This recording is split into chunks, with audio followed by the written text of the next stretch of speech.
Welcome to One Cool Thing here at PC Mag Labs. I'm John Burek. This is Matt Buzzy. Hello. Hello. And we've got a large black box of material in front of us here. What's inside? What's inside? What we're going to do is, before we unbox it, is talk a little bit about what it's related to, which is Intel's Arrow Lake desktop processors. So Intel's Arrow Lake desktop processors are what would have been, if we were still counting generations, 15th gen core. Intel has reset the odometer, I suppose, on its desktop and laptop processors. Yes, the introduction of Core Ultra has sort of bifurcated this generational rollout. Right, yeah, because our mobile chips are called the Ultra 100 and 200 series. Intel is actually calling the Arrow Lake the Intel 200S series to start with, and those are basically skipping the 100 series because to keep it in sync with the mobile rollout that it just had earlier this season. Yes, laptops got started on their AI platform before the desktop side did, so keeping it easy. Now they're both at 200. That's the latest AI chips on both desktop and laptop. So we have here from Asus a box of components that are going to work with Intel's Arrow Lake chips. We'll be unboxing that in a moment. But first to talk a little bit about Arrow Lake. Yeah. So Ultra 200S series works on a new socket called 1851. Right, the number of pins. The previous one was 1700, socket LGA 1700. So we've got a new socket coming in, which will apparently be compatible with existing coolers. Yes. But there's some nuance around that we'll get to once we open the box up here. So you'll need a new board. It is a new socket, but, which isn't always the case, the coolers from last generation should still work. Right. Yeah. So we have 5 new SKUs coming in with Core Ultra 200S. There's a Core i9, 2 Core i7s, and 2 Core i5s. And the i7s and the i5s are functionally the same, but one SKU has integrated graphics and one does not. And the Core i9s that are, excuse me, not i9s, Core 9s. Longer i9s. No 9s. See, that's where they get you. Right. The Core 9s are actually, at least in the initial going, going to all have IGPs, integrated graphics processors. So yeah, that's a good point. Yes, Intel with its mobile chips did drop the I in the Core i9, Core i7. It's now Core Ultra 9, Core Ultra 7, Core Ultra 5. So we have these chips coming on October 24th. They're going on sale. They will be used with a new Z890 chipset. That will be the new high-end chipset. Presumably there will be other chipsets coming later. But there are some nuances around Z890, which we'll talk about when we bring up what's inside the box here.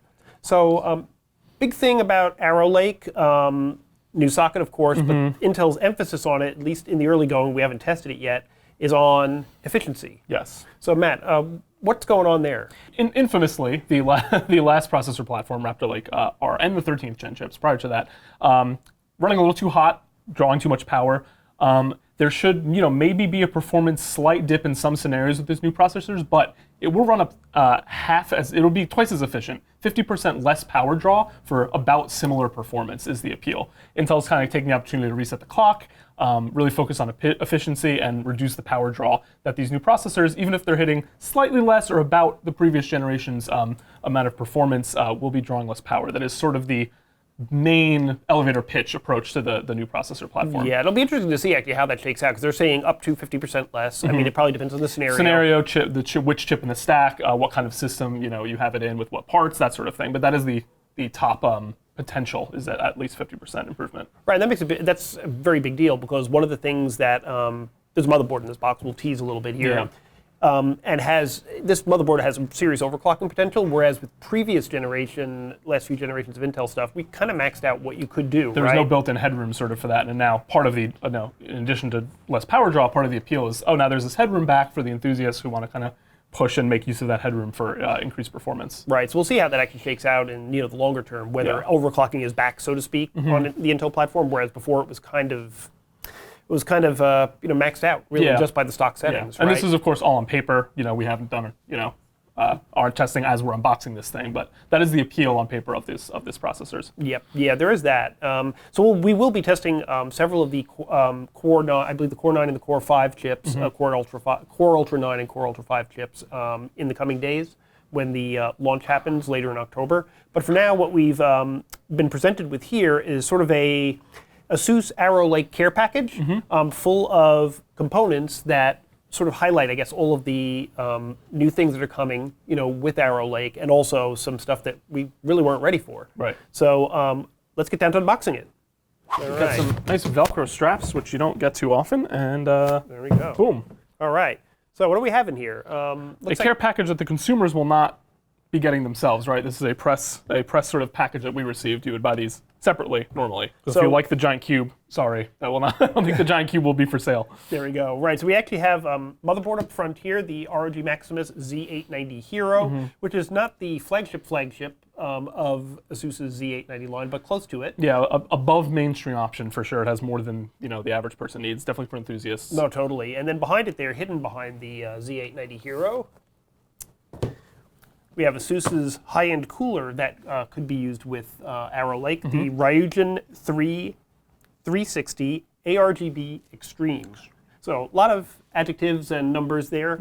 Existing LGA 1700 coolers will work with Arrow Lake and the new socket, but there will also be new coolers that are optimized for the new socket, which we'll get into in a minute when we unbox this. Yes, they said the change in size and Z height has allowed, which is not always the case, as we said, the coolers to be used cross-generation. The sample test numbers we got from Intel were actually used on the previous existing coolers, not the new ones made directly for the Arrow Lake chips. They did say there should be marginal improvement on coolers that were made for Arrow Lake specifically for the new socket. So you can use your old one if you have it, which is nice because you're going to have to buy a new board, buy a new processor, obviously. But the performance should be within the same margin. With the new Arrow Lake chips and their tiled design, there are different hotspots on the top of the chip than there were with Raptor Lake and Raptor Lake Refresh. So newer CPUs can be optimized to better contact the areas of the chip that are hot. I think Just here, the southwest corner of the new processors, I believe. right? Yeah. So I guess if you have your compass out and you're able to look at the CPU, You can navigate the right corner of your processor. right?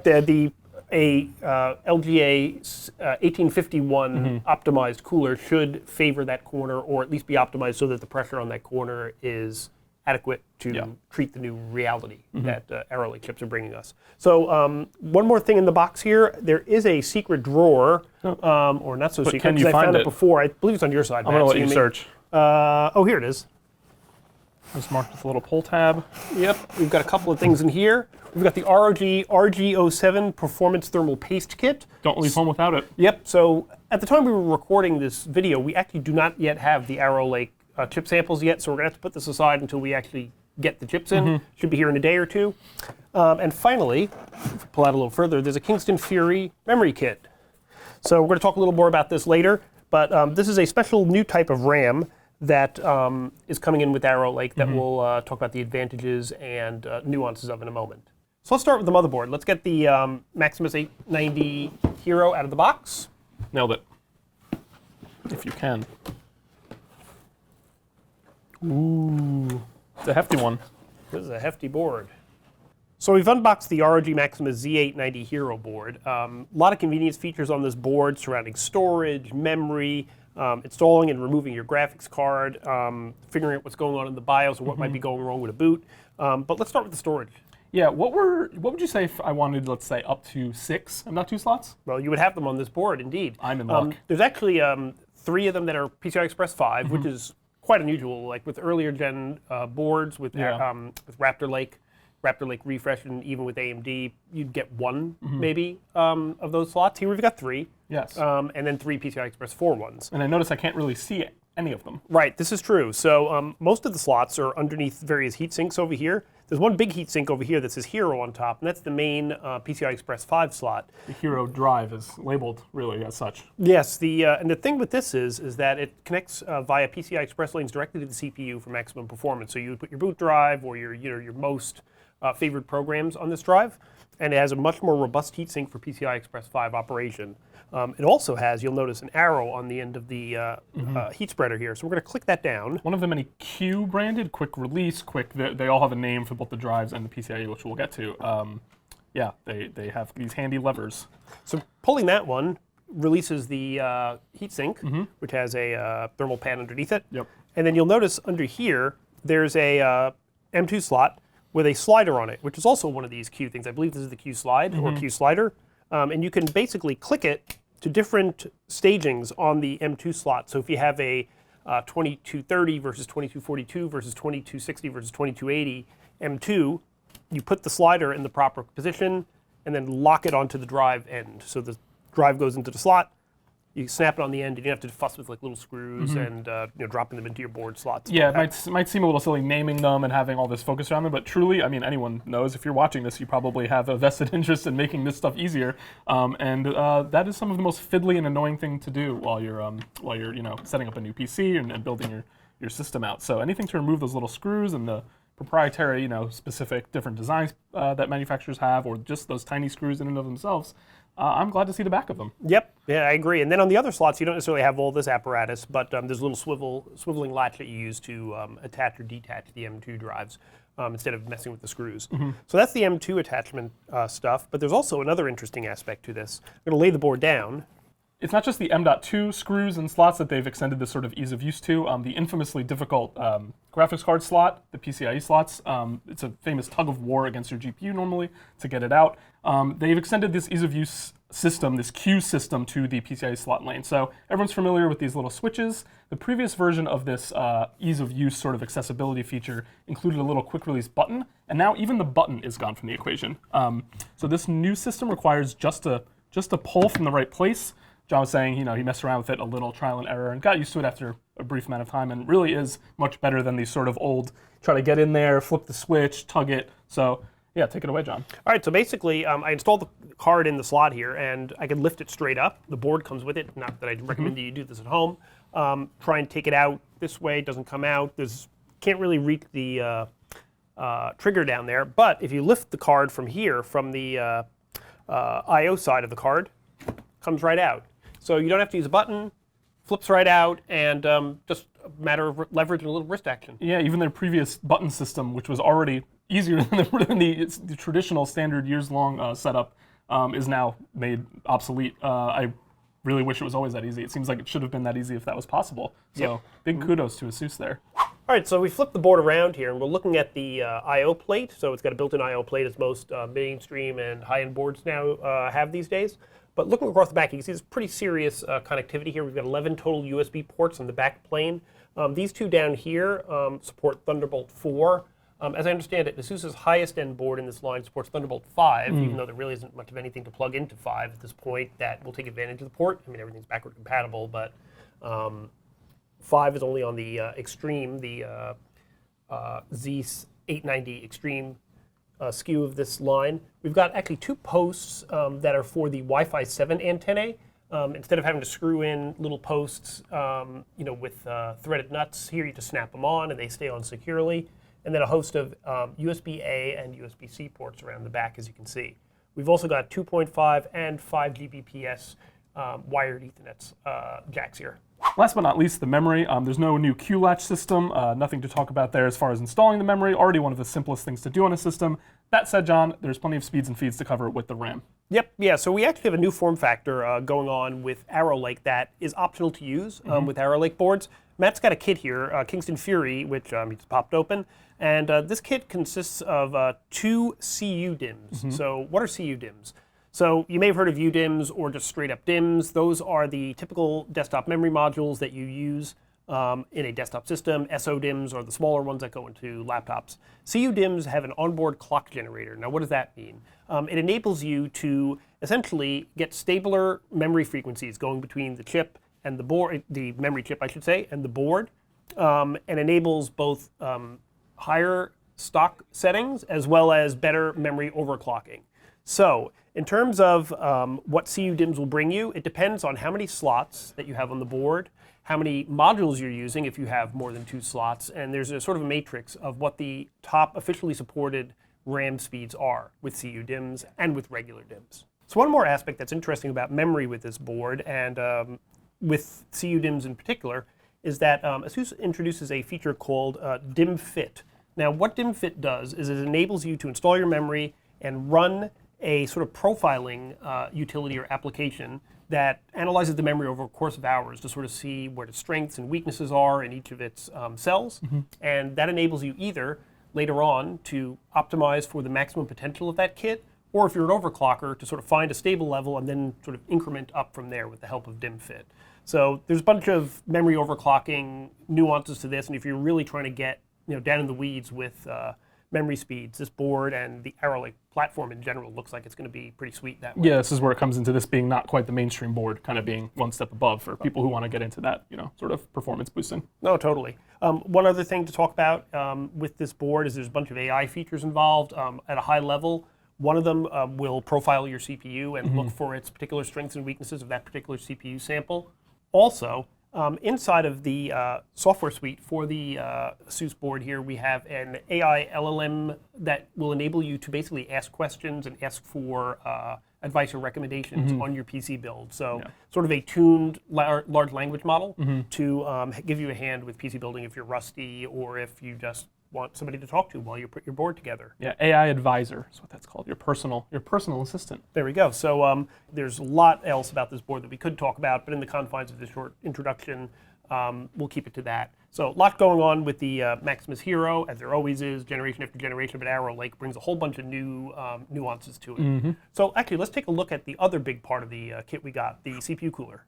Okay, so as for the CPU cooler we've got here, this is a 360 millimeter, big boy cooler. The Ryujin 360 ARGB Extreme.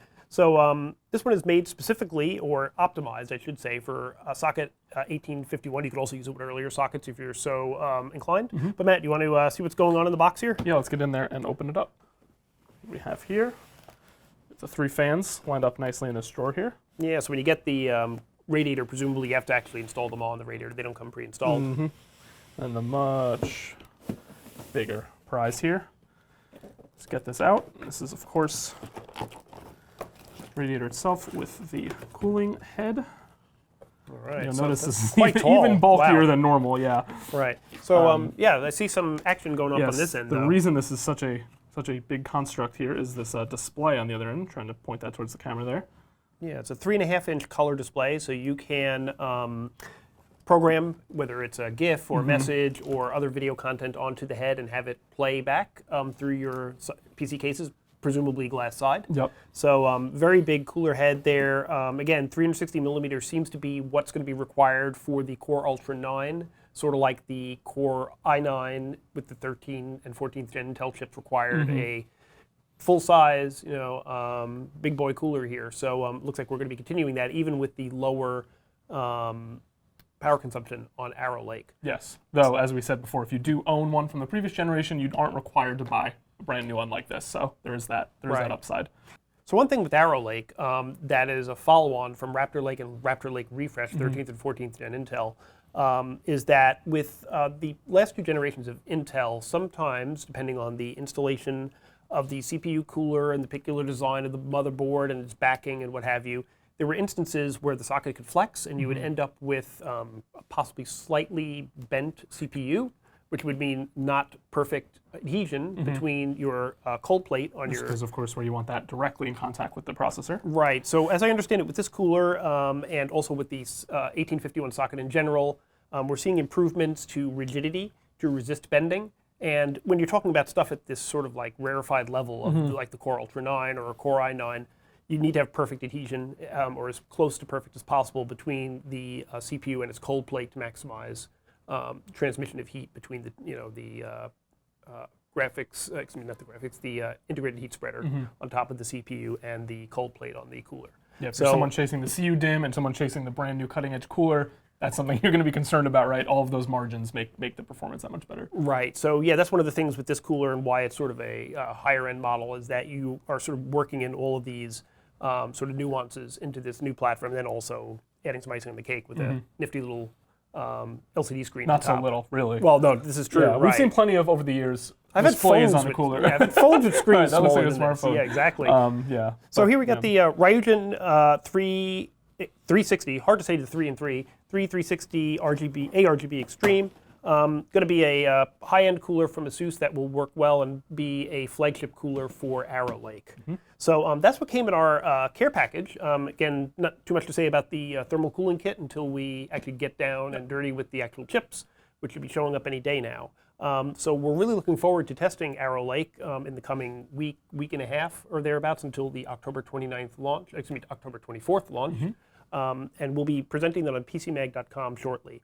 So thanks for watching. Matt, anything else to add about what we got here? No, I'm excited to see how this all plays out in practice. There's some fancy kind of features there. It's a lot of stuff that should appeal to enthusiasts, and the lower power draw of the whole setup, despite the relatively high level of performance. I mean, it sounds like a good combination, especially with the issues that we saw with the 13th and 14th gen chips. So yeah, interested to test these out. Yeah, Intel really needed to do a reset based on what happened with Raptor Lake and Raptor Lake Refresh. So we're really excited to see what Arrow Lake does, and I'm sure you are too. So stay tuned to PC Mag. We'll have the numbers before you know it.